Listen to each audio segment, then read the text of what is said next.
pembahasan training pagi ini. Jadi memang pagi ini kita akan bicara mengenai skill yang harus dimiliki seorang marketing atau agent property di tahun 2021.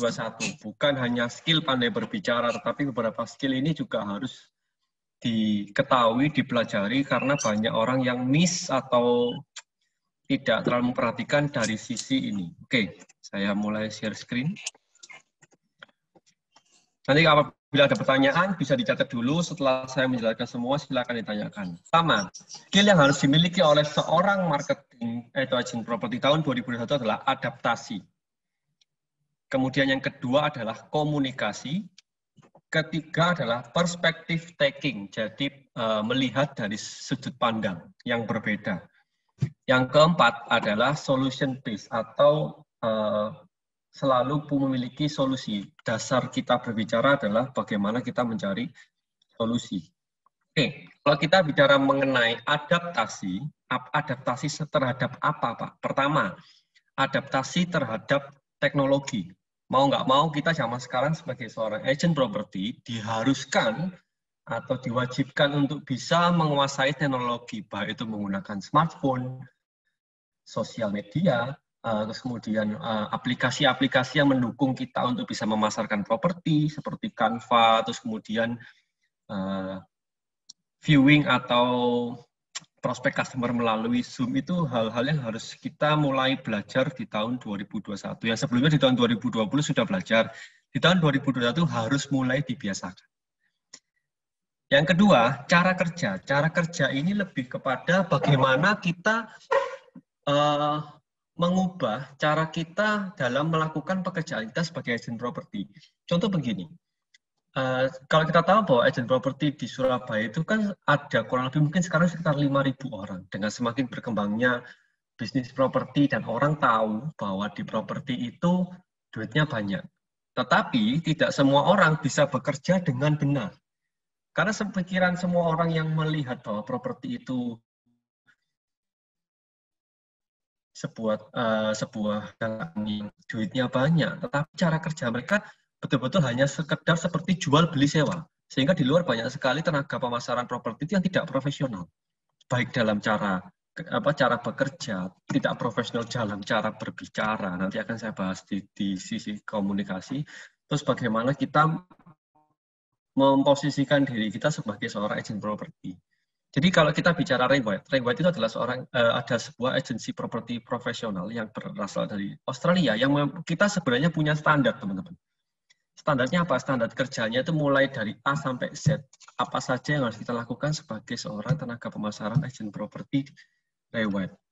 Yang sebelum-sebelumnya mungkin sudah pernah saya bahas mengenai marketing proposal, kemudian mengenai vendor report. Nah, seperti itu yang harus kita ubah di tahun 2021. Yang tujuannya untuk membuat diri kita berbeda dengan marketing lainnya, baik sesama brand Rewet ataupun berbeda brand. Jadi cara kerja lebih mengarah kepada bagaimana sih cara kita membuat kita berbeda dengan agent lain, baik teman kita atau bahkan marketing dari brand lain. Yang ketiga, yang penting dari adaptasi, komunitas. Komunitas yang saya sebutkan di sini adalah lebih kepada siapakah orang yang berada di sekeliling Anda saat ini. Dalam arti, komunitas ini, karena komunitas ini akan sangat mempengaruhi bagaimana cara teman-teman berpikir, bertindak, dan melakukan sesuatu. Saat Anda kumpul dengan seseorang yang kerjanya itu sambat, kerjaannya itu cuman mengeluh, cuman ragu-ragu, cuman pesimis, maka Anda akan menjadi orang yang sama seperti komunitas itu. Oleh sebab itu, kenapa saya bicara adaptasi komunitas? Karena di tahun 2021, kita tahu bahwa tahun 2020 itu banyak kejadian, terutama yang paling utama adalah pandemi COVID-19, di mana itu mengubah cara berpikir orang, cara seseorang menghadapi sebuah masalah. Ada yang pesimis, kebanyakan sih pesimis. Oh, pesimis, hidup susah, begini-begitu. Nah, kita sebagai seorang marketing profesional Rewet, kita harus bisa beradaptasi. Lingkungan atau komunitas yang kita ada sekarang itu kita harus hati-hati. Dalam hati-hati adalah kita harus tahu, oke, komunitas ini masih bisa saya ikutin terus nggak? Apakah dengan mengikuti sebuah komunitas yang ada sekarang ini saya bertumbuh? Kalau Anda ujung-ujungnya tidak bertumbuh dan malah menjadi negatif, lebih baik Anda mulai berpikir 2 kali untuk tetap di situ. Carilah atau bertemanlah dengan orang-orang yang mungkin lebih punya pengalaman dan jabatan atau peringkat lebih tinggi dari Anda, sehingga Anda bisa sama seperti mereka. Karena komunitas ini saya lihat bahwa banyak orang itu kumpul, akhirnya jadi orang yang sama. Nah, kalau Anda ingin menjadi orang yang lebih baik di tahun 2021, Anda harus memperhatikan komunitas Anda. Jadi adaptasi di sini lebih berbicara mengenai diri Anda sendiri terhadap kondisi di luar, mulai dari teknologi, cara Anda bekerja sehingga berbeda dengan agent lainnya, dan kemudian komunitas yang Anda miliki sekarang itu bisa mensupport Anda atau membuat Anda menjadi lebih unggul atau tidak. Komunitas ini yang paling penting yang harus teman-teman mulai pikirkan sekarang. Saya rasa kalau teknologi semua sudah belajar, cara kerja juga sudah banyak trainingnya, dan yang paling penting ini, komunitas. Jangan sampai, karena komunitas ini bisa memengaruhi cara berpikir Anda 70-85% itu akan mirip sesuai dengan komunitas. Karena banyaknya pembenaran-pembenaran yang mereka sampaikan sehingga kita berpikir, oh ya itu benar. Padahal belum tentu itu benar. Oke, selanjutnya, komunikasi. Nah, komunikasi ini adalah sesuatu hal yang memang masih menjadi sebuah problem bagi manusia di setiap segmen kehidupan masing-masing, baik itu rumah tangga, suami istri, ataupun orang tua dengan anak, rekan kerja, bos dengan karyawannya. Komunikasi ini akan selalu menjadi sebuah problem yang sulit tidak bisa kita hindari bahwa itu akan selalu ada masalah di situ. Nah, di tahun 2021 sebagai seorang agent properti, kita harus bisa memiliki skill komunikasi yang baik. Skill komunikasi dalam hal apa, Pak? Skill komunikasi dalam cara menyampaikan informasi. Contoh begini, tempo hari saya pernah diskusi dengan salah satu koordinator kantor saya. Saya tanya, Pak, saya mau tahu lokasinya Gosco Land Juanda. Koordinator saya kebetulan ada di sini. Saya buat contoh ya, Pak Rofi. Jadi beliau menjelaskan, Pak, posisinya itu dekat dengan ini. Saya masih bingung. Ternyata saat seseorang itu tidak bisa menyampaikan sesuatu itu dengan pengertian secara umum, maka orang yang diajak berbicara ini akan bingung.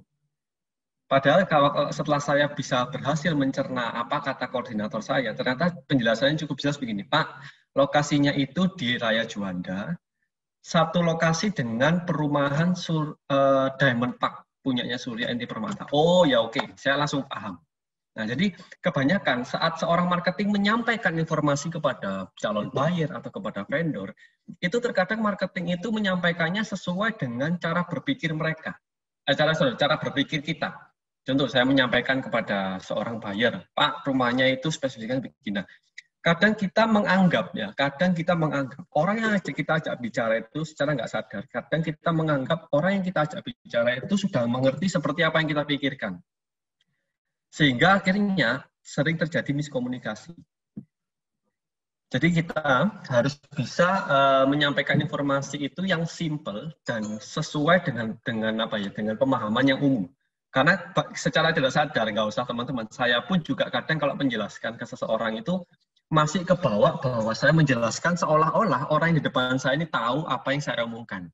Seolah-olah tahu apa yang saya omongkan. Padahal kita kan nggak tahu dia sejauh apa ngerti tentang sebuah daerah atau ngerti tentang sebuah spesifikasi rumah lah. Terkadang kita lupa itu. Oleh sebab itu, di tahun 2021 saya harapkan teman-teman skill komunikasinya atau menyampaikan sesuatunya itu lebih bisa diperbaiki dalam hal menjelaskan secara umum. Kadang memang susah, jujur kadang memang susah, tetapi teman-teman harus mencoba bahwa tidak semua orang yang kita ajak bicara itu ngerti apa yang kita sampaikan, sehingga kita harus mencari sebuah pemilihan kata atau mungkin cara berbicara, menyampaikannya itu lebih jelas, lebih mudah dicerna. Itu yang harus teman-teman coba belajar. Nah, yang paling penting juga kedua dari skill komunikasi adalah mendengarkan, karena skill mendengarkan ini jarang sekali marketing itu belajar dan sadar. Karena begini, kalau kita pernah bertemu dengan beberapa orang yang baru mau masuk ke dunia properti, selalu punya alasan, Pak, saya ini tidak pandai berbicara. Saya ini tidak punya banyak teman sehingga saya jarang-jarang berkomunikasi dengan seseorang. Oke, kalau kita bicara seorang marketing properti harus pandai berbicara, yes, betul. Tetapi sebenarnya skill yang harus teman-teman punya, yang betul-betul bisa membuat Anda sukses menjadi seorang agen properti adalah skill mendengarkan. Karena skill mendengarkan ini adalah skill yang paling susah dipelajari. Mengapa saya bilang susah dipelajari? Karena terkadang kita sebagai agen properti ya, saya yakin teman-teman sebagai seorang agen properti pasti sudah menguasai apa yang Anda pelajari, product knowledge atau hal apapun yang terkait dengan properti. Saat kita berbicara dengan seorang vendor, yang mungkin dia memang belum pernah tahu bagaimana memasarkan properti melalui agent, atau mungkin dia sudah pernah memasarkan lewat agent tapi punya pengalaman kurang baik. Nah, disitulah terkadang kita butuh skill mendengarkan. Karena namanya manusia, biasanya saat berbicara atau berargumen dengan seseorang, itu secara tidak sadar, itu cenderung tidak mau kalah. Tidak mau kalah bicara. Loh, saya ini agen properti, saya lebih ngerti properti, Pak. Nah, padahal kan kita nggak tahu, orang yang tidak di depan kita ini pernah punya cerita apa tentang seorang agen properti. Jadi kita, teman-teman, di 2021 harus mempunyai atau belajar skill yang namanya skill mendengarkan. Jangan hanya mendengarkan, belajar mendengarkan saat teman-teman sedang merayu seorang wanita, ya jangan. Kalau kemarin saya ngobrol sama teman-teman, kalau dulu waktu kita pacaran, kita dengan mau berlama-lama mendengarkan pacar kita berbicara. Lah, sekarang ini, skill itu pun juga harus teman-teman pakai saat teman-teman bekerja sebagai seorang agen properti. Banyaklah mendengar, karena saat mendengar, Anda bisa mendapatkan sesuatu informasi atau hal yang mungkin tidak pernah Anda duga sebelumnya. Dan kemudian dengan mendengarkan dengan baik, itu kita bisa tahu poin-poin apa yang menjadi keberatan atau poin-poin apa yang membuat orang ini punya poin-poin masalahnya, mungkin kita bisa tahu dengan mendengarkan saja. Dan saat mendengarkan, disarankan untuk mencatat. Jadi saat mendengarkan, jangan cuma didengarkan tanpa tidak diperhatikan. Jangan.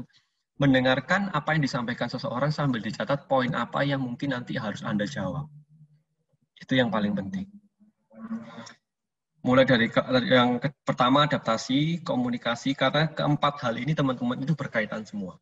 Oke, dari adaptasi, komunikasi, kita lari ke yang namanya ini. Nah, ini perspektif taking. Ini jarang sekali disampaikan di training-training mengenai pengembangan diri.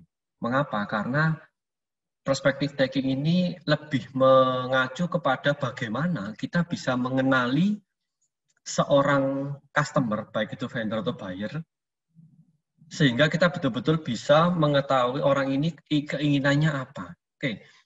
Yang pertama perseptual. Perseptual ini lebih kita berusaha berpikir atau menjadi seorang customer dari sisi audiovisualnya. Jadi apa yang mungkin saat teman-teman mendengarkan seseorang bercerita, kita bisa tahu, oke, dari sisi perspektifnya dia, dari apa yang sudah pernah customer ini dengarkan, customer ini lihat di dalam kehidupan dia, kita bisa menganalisa itu saat kita mendengarkan. Dan kita bisa berusaha berpikir seperti apa yang sudah pernah dia lihat dan dia dengarkan. Jadi perseptualnya lebih kepada hal yang audiovisual.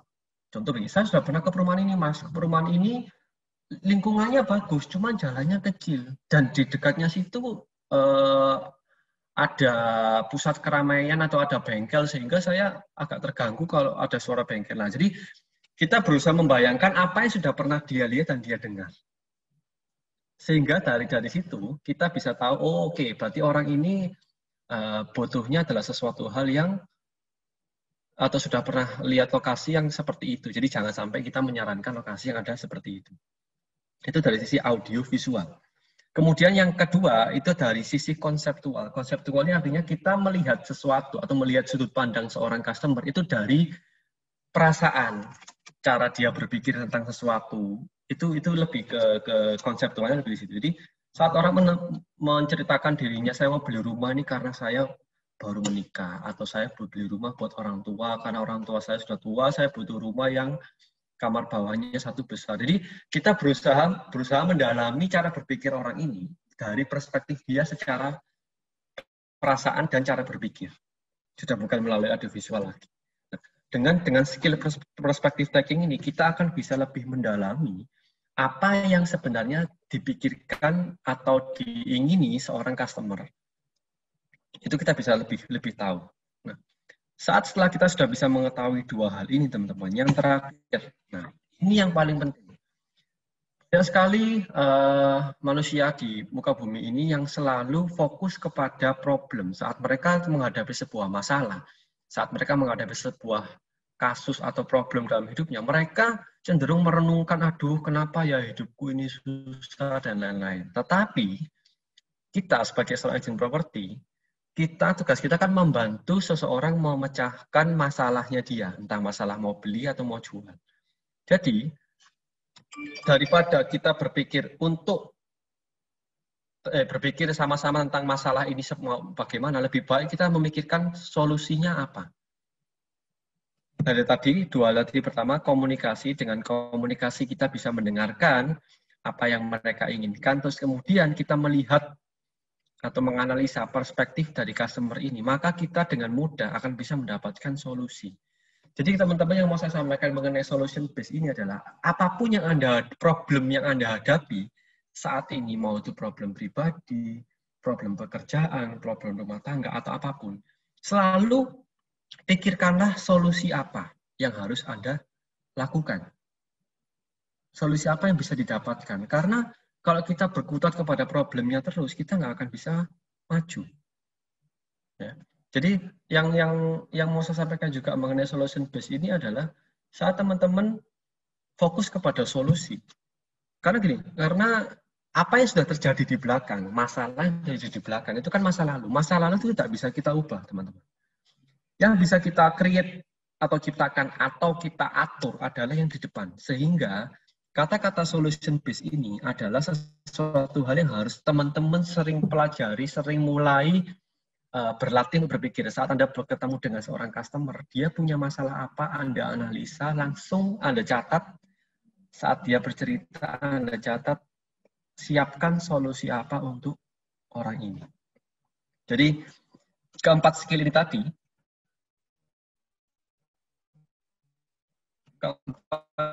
kita adalah satu kesatuan. Pertama, adaptasi Anda